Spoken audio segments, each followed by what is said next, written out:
Many years ago, in the lively city of Banjul, lived a young couple named Ibrahima and Aisatu. They were the kind of couple people called power couple. Ibrahima was a calm and well-respected man. He worked as a branch manager of a major bank in town. He was always in a clean suit with well-polished shining shoes and drove a black Jeep that made children stare every time he drove by. Aisatu, on the other hand, was a firebrand. She was sharp, intelligent, and very hardworking. She worked with an international NGO focused on women's health, and her job made her travel often, sometimes within the country and sometimes outside. They had been married for 2 years. At first, things were sweet. They would go out on dates, laugh over dinner, pray together, and even dance in the kitchen while cooking together on weekends. But slowly, as their careers grew, their closeness began to reduce. "Babe, are you coming home early today?" Ibrahima would ask over the phone. "I'm in a meeting. I'll try, but don't wait for me," Aisatu would reply. Sometimes she came home after 10 p.m. and Ibrahima would already be sleeping by then. On some weekends, she had Zoom meetings, while on others, she had to travel for field work. Ibrahima didn't complain much at first, but deep down, he felt alone. One Sunday morning, he decided to have a conversation with Aisatu. "Babe, we need to talk." "Can it wait? I need to send in my reports before noon." "No, it can't wait," he insisted. "This marriage is becoming like a business contract." She looked at him and frowned. "What do you mean?" "I'm doing my best, Ibrahima. You knew what I do when you married me." "Yes, I know what you do, but I didn't know I was marrying your laptop too," he snapped. The silence that followed was deep. They loved each other, but their connection was slowly breaking like cracked glass that hadn't shattered yet. One evening, after a small argument about house chores and dinner, Aisatu blurted out, "You know what? Maybe we should get a maid, someone to at least handle the house." Ibrahima looked at her. "Oh, finally, we agree on one thing."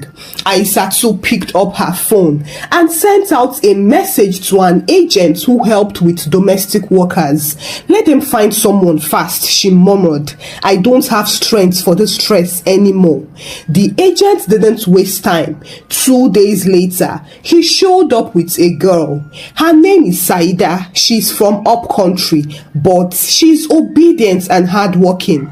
Her last madam relocated to Dakar. That is why she's out of work at the moment.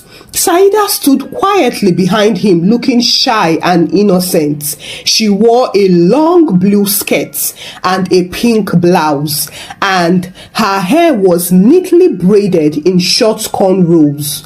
"Good afternoon, sir." "Good afternoon, ma," she greeted, bowing slightly. Aisatu studied her carefully. She looked young, probably around 21. Her eyes were big and soft, like someone who had never seen trouble in her life before. "Where are your parents?" Aisatu asked. "They are in the village, ma. Things have been hard, so I came to the city to work and help them." Ibrahima and Aisatu looked at each other and nodded. Ibrahima then said, "We'll give you a trial for 2 weeks. If you do well, you can stay." "Thank you, sir. Thank you, ma. I will do my best." Saida bowed. They showed her the maid's room behind the kitchen. It was small but neat, with a bed, wardrobe, and a fan. Saida thanked them and began to unpack her small bag. However, from the moment she stepped into the house, Saida's eyes danced around like a child in a candy shop. The expensive furniture, the big television, the washing machine, and the gas cooker were more than anything she had ever seen in her life. As she lay on her bed that night, she smiled to herself. This life is sweet, oh. One day, I'll be a big madam too. Just look at this madam. She's still young now. It won't be a bad idea to also be like her. Oh. Me, I didn't come to Banjul to play. I will do anything to make a way and secure my place in a big house like this. Second madam won't be such a bad idea, oh. She said and smiled to herself. But she kept those dreams a secret. The next morning, Saida woke up before 6 a.m., swept the compound, cleaned the kitchen, boiled water, and then made breakfast. Ibrahima came down the stairs surprised. "You are up early," he said. "Yes, sir, I already boiled water. Your tea is ready." Ibrahima smiled. "Wow, okay, thank you." Aisatu came down 30 minutes later, dressed for work. "This smells good. What is that?" "It's oats and fried plantain, ma," Saida replied. Aisatu raised her brow. "Interesting combo." Saida smiled. "My mom taught me, ma. It gives strength for a long day." By the end of the first week, Ibrahima and Aisatu were deeply impressed. "She's good," Aisatu said one night as they lay on the bed. "Yes, she is. And she's polite too." But little did they know that Saida was watching them more than they were watching her. She had noticed how Ibrahima sat alone most nights, watching TV with a blank look on his face. And she also saw how Aisatu came home late, sometimes too tired to talk. She noticed everything. And in her heart, a dangerous idea began to grow. Maybe there was a void she could fill after all. At this point, life in the house looked peaceful from the outside, but inside, things were drastically changing. Ibrahima felt like a stranger in his own home. He would come home after work, hoping to talk to his wife, but Aisatu was always busy, either on Zoom calls or with her laptop. Other times, she would eat dinner in silence, then go straight to bed with her laptop open on her chest. Ibrahima would look at her and shake his head. His wife had become a close stranger. Meanwhile, Saida had become the perfect maid. She made breakfast, lunch, and dinner right on time. She ironed their clothes, folded them, scrubbed the bathroom till it shone. She even started singing sweetly when sweeping. She was always cheerful, and Ibrahima began to enjoy the value of her presence. "Good morning, sir," she would greet cheerfully. "Morning, Saida. How was your night?" "It was peaceful, sir." Their conversations were short and innocent at first, but soon they became longer. "Sir, do you like your stew peppery or mild?" "I prefer it in between. Your madam likes it mild though." Saida nodded. "Oh, you both don't like the same things?" Ibrahima smiled bitterly. "Not anymore." One evening, Saida brought him fresh juice, and out of the blues, she said, "You are a good man, sir. You deserve more." Ibrahima looked at her but said nothing.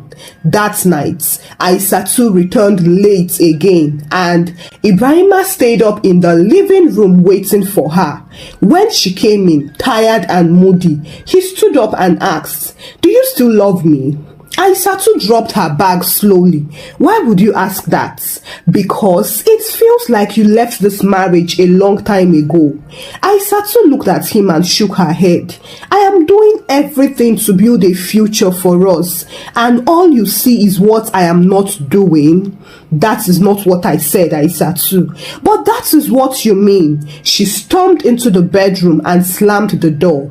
Ibrahima sat down in the sitting room, feeling empty. Unknown to them, Saida watched quietly from the kitchen, and her lips curled into a half smile.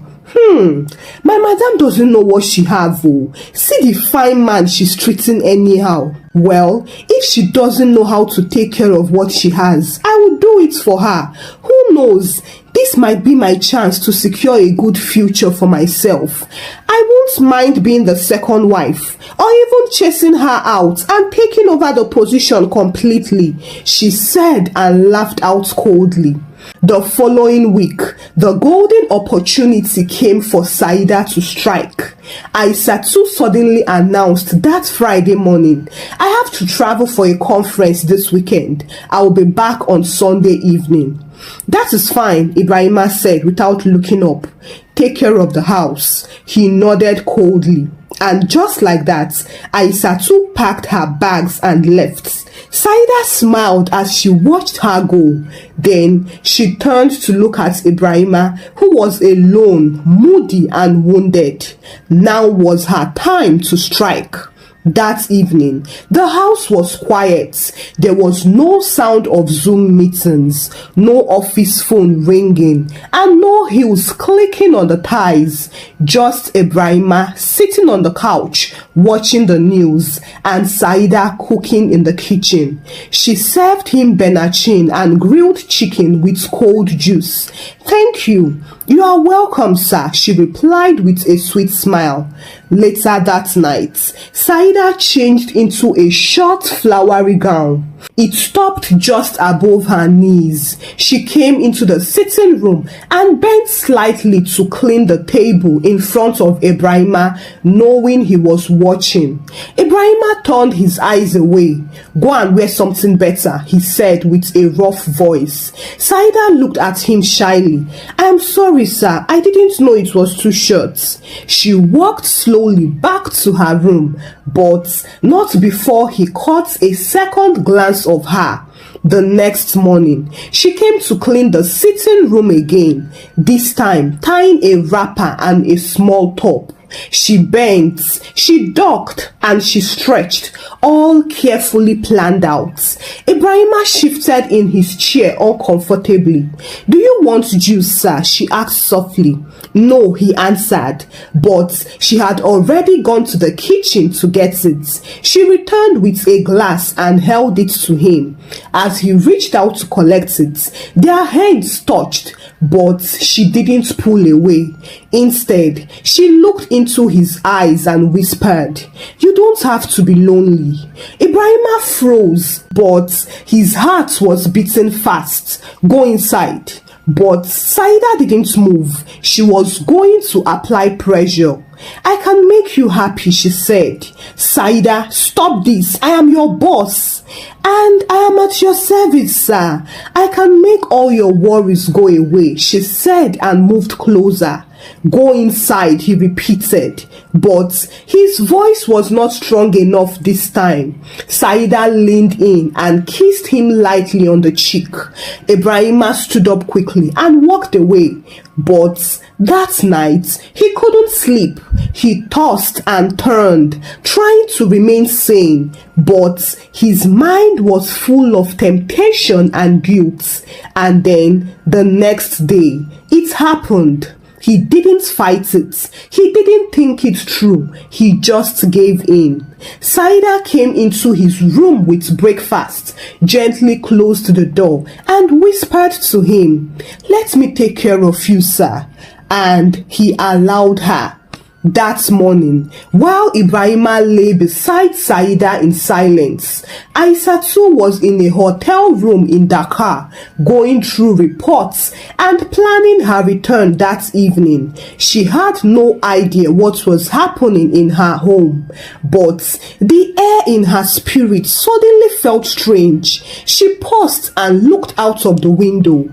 I hope everything is okay at home, she prayed, but she had no idea. Aisatu's flight landed early that evening. She was tired but excited to be finally back home.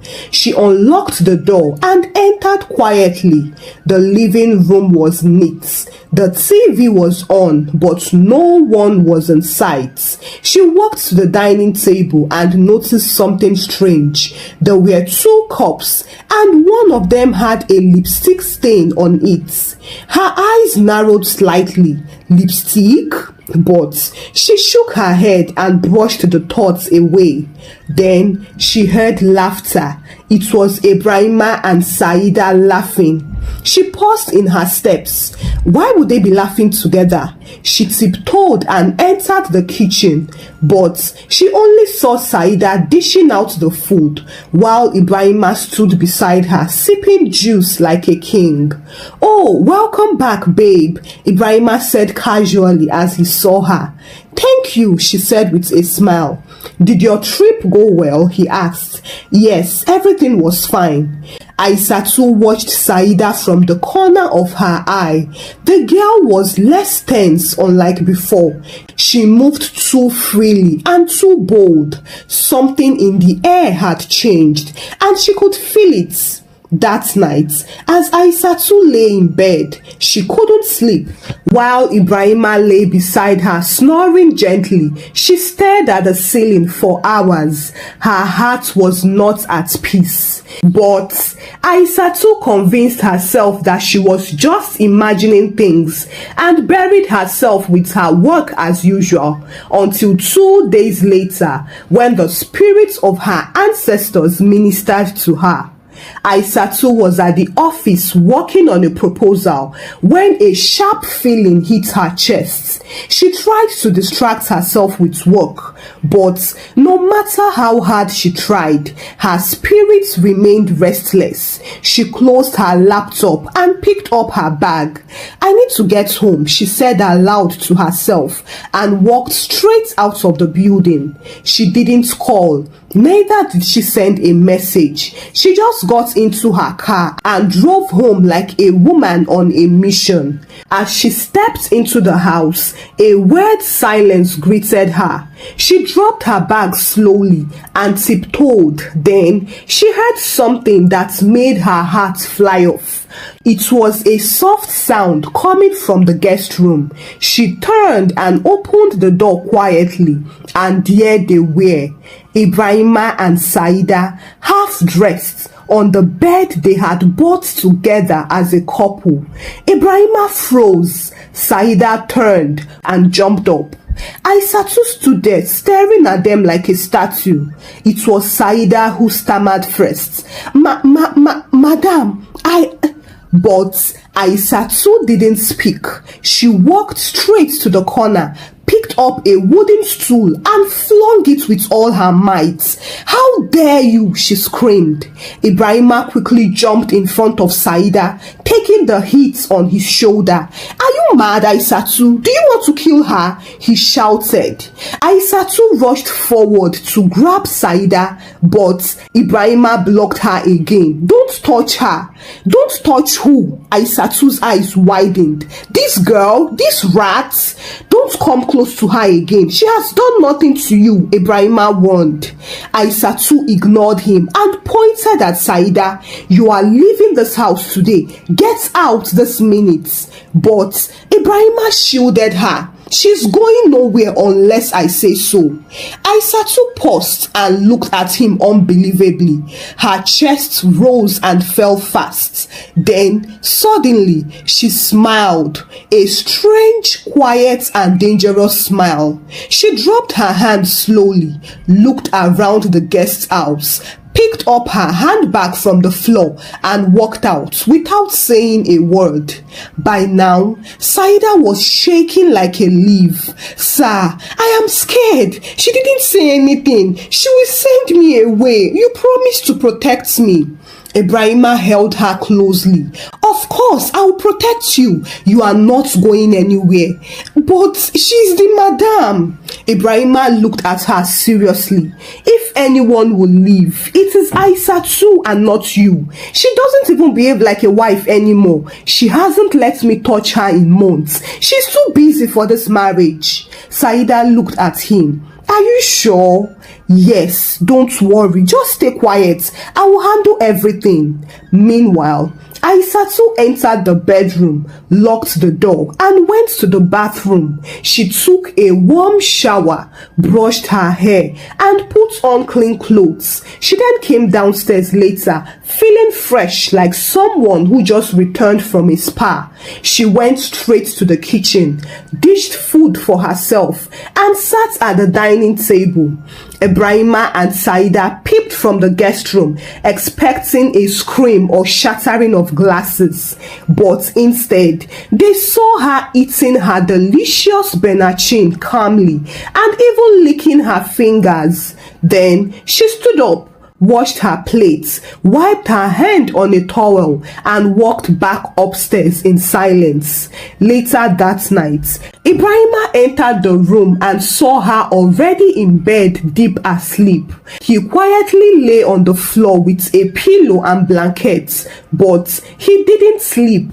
His eyes were open all night, watching and waiting for the violence to explode. Morning soon came, and as soon as Aisatu stood up from the bed, Ibrahima jumped to his feet in fear, expecting the worst.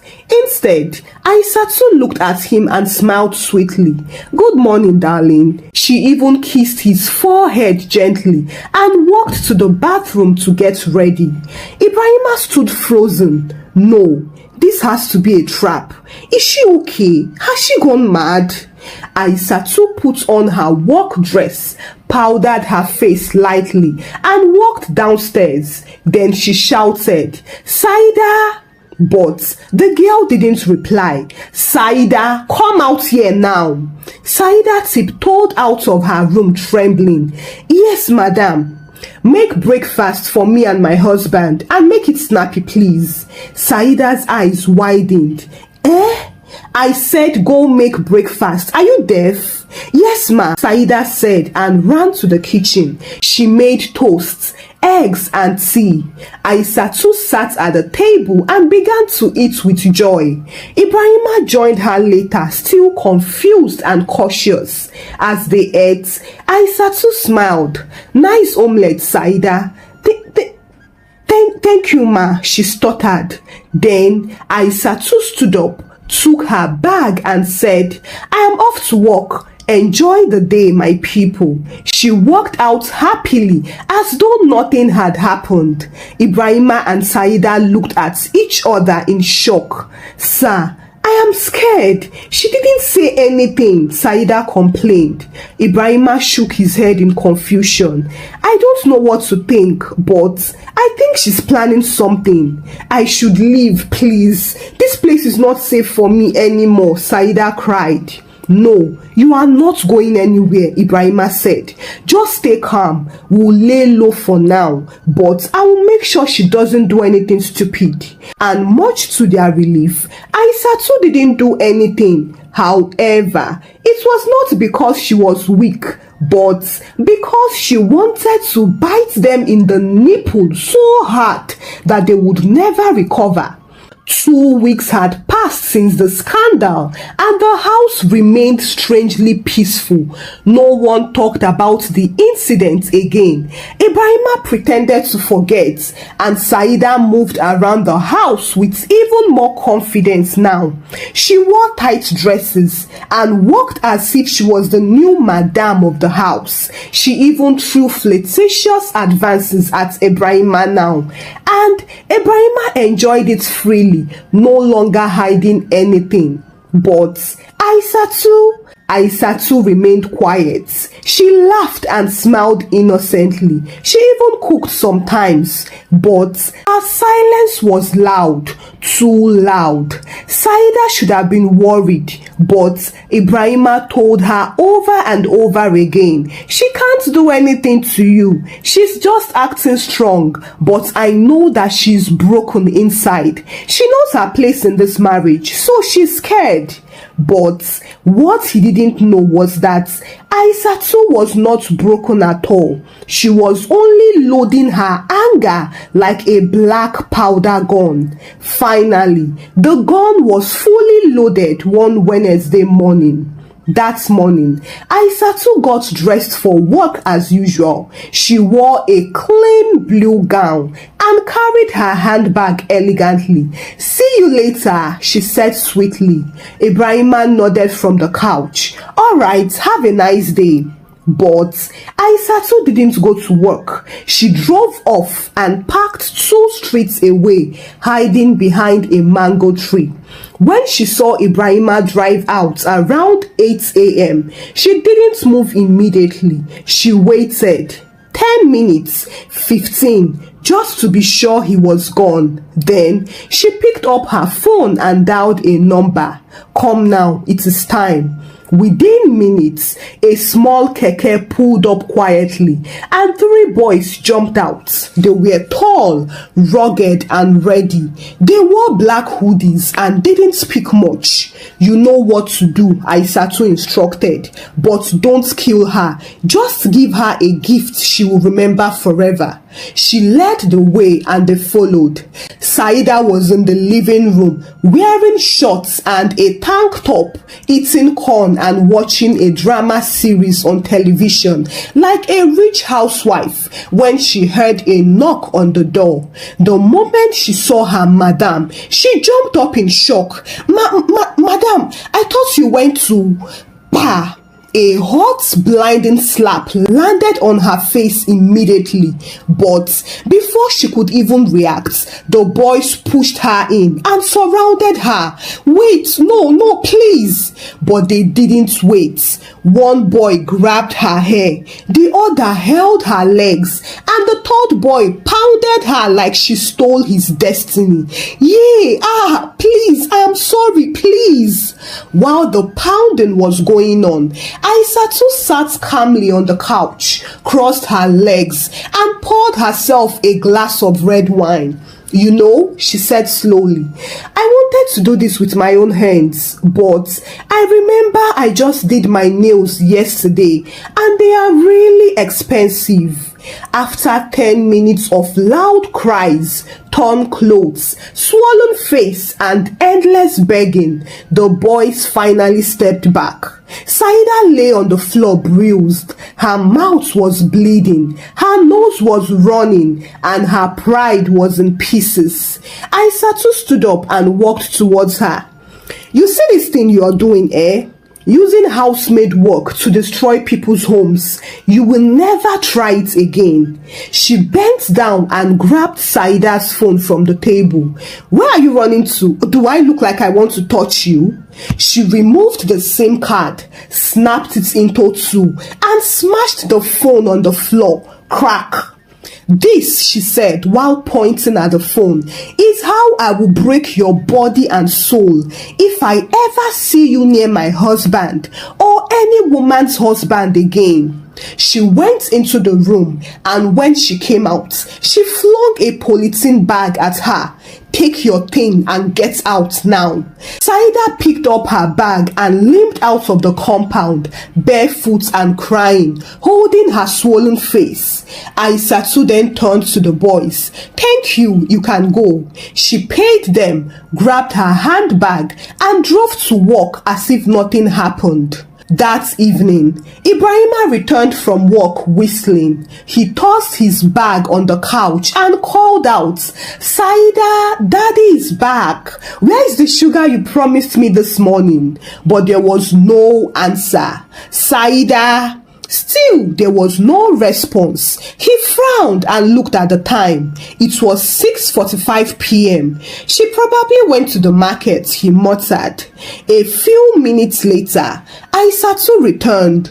"Good evening," she said cheerfully and slumped into the couch. Then she called out, "Saida, please get me a glass of water." Ibrahima turned to her. "I think Saida went out too." Aisatu frowned. "Went out?" "I think so. She has not been around since I got back. Let me even call her." He dialed her number, but the response he got was, "The number you're trying to call is not available at the moment." He tried again and again, but it was still the same response. Now he looked worried. Where did this girl go to? Aisatu shrugged. You are the one she sleeps with. You should know where she is. Ibrahima paused but pretended not to hear her. He grabbed his car keys. Let me check around if I will see her. He went out and met the security men at the estate gates. Did any of you see my maid today? They exchanged quick glances and then one of them nodded slowly. Yes, she ran out this morning with a bag, looking scared as if something was chasing her. Ibrahima's heart skipped a beat. Scared? What happened? We don't know. She didn't say anything. Now, that was the only part they were allowed to say because Aisatu had warned them earlier. If you say anything else, I will make sure you lose your job. Ibrahima drove back home and entered the living room in silence. He suspected foul play and Aisatu was the primary suspect, but how would he confront her? He kept looking at Aisatu, who was on the couch, flipping through a fashion magazine like she didn't just burn the world hours ago. He sat opposite her, confused. Aisatu then looked up and asked, "Did you find her?" No, I didn't. He wanted to ask her what just happened, but he couldn't find the words. Aisatu crossed her legs, turned another page in the magazine, and then said casually, "Did you check her room? Maybe she left you a note." Ibrahima swallowed hard. Aisatu, yes? What did you do to her? Aisatu closed the magazine slowly and looked up. I don't understand. What do you mean? Ibrahima blinked. I know. I feel it. You did something. Aisatu leaned back in the chair. Interesting. Why would I do something to a girl you have been treating like a queen in my house? Ibrahima was trembling by now. Because I know you. You have been too quiet and too calm. Your silence was too loud. It was like you were planning something. Aisatu nodded her head. So, if I did something, what would you do about it? Ibrahima froze in fear and fell to his knees. Aisatu, please, don't kill me. I don't know what came over me. Please, I know I have been stupid, but please, I am sorry. Please don't kill me. Aisatu stood up and walked slowly to him. She then laughed wickedly. I don't know what you're talking about. I mean, maybe your little play toy read the handwriting on the wall before you did. But since we are talking about it now, let me make something clear, she said in a low and sharp voice. Ibrahima, this is my house. Whether or not you pay the rent, whether or not your name is on the documents, I don't care. I am the one who makes this place a home. Ibrahima shifted back slightly. I have worked, sacrificed and suffered for this marriage, Aisatu continued. So, if you thought just for a second that I would pack my bags and leave because of one small girl with loose legs and no dignity, then you don't know me. If at all anyone will leave this house, it is you that will leave it for me. I won't make you put me up as an option to choose between me or some other woman when I'm not a chosen member. I never asked you to leave, Ibrahima said quietly. Aisatu raised her voice. But you made me feel like an option. I was literally standing in a corner watching you decide between me and her. She walked to the window and then turned back sharply. Let it serve as a warning, Ibrahima. The day you disrespect me again, you will see a side of me you've never met before. That girl saw it today, and trust me, she will never forget. Ibrahima looked really scared. I am sorry, Aisatu. I didn't plan to. It just happened. I was weak. I felt neglected. But I was wrong to fall. I'm really sorry. Aisatu crossed her arms. Do you know what hurts the most? The fact that you didn't even defend me. You didn't even show any sign of remorse. When I caught you, you just stood there in front of her like I was the stranger while she was the wife. He put his hands together begging, I know, I failed you. I made a terrible mistake. Please forgive me. Aisatu stared at him long and hard. Then she smiled. Wherever that girl is now, I know she will never look at another woman's husband again in her life. And as for you, Ibrahima, the next time you try to mess around, I will not only make you run out of this house, I will make sure I break your head and pound it before you get the chance to run. Yes, Aisatu, I promise, never again, he said with tears in his eyes. Aisatu continued. We took vows, Ibrahima, not for fun or for decoration. Those vows mean something. I know. If you are tired of this marriage, then speak up. If we have issues, talk. But don't ever bring another woman into our marriage again. Not even in your thoughts. I understand and I'm sorry. I promise I will do better. Aisatu looked at him for a long time. Then she sighed and sat back down. I know I am not perfect either. I have been distant, cold, and focused on work more than us. I will try to change too, and for that, I am really sorry. But don't make me the fool in my own story. I won't, he nodded. Aisatu held his hands and raised him up. I will make intentional efforts to prioritize our marriage and put your feelings into consideration. I will try to make up for the lost times, but now it will be just you and I, no third party or gold digger anymore in this marriage. Ibrahima nodded solemnly. I am ready. I am willing to work with you. They hugged each other, and for the first time in a long while, they sat side by side holding hands that night like a couple trying to rebuild what had almost been destroyed. Thank you for watching the story. Kindly share your thoughts about the story with me in the comment section. What did you learn from the story? Share the story out with your loved ones and give the story a thumbs up. Subscribe to this channel if you've not done so by now. Until I bring another story your way. Bye!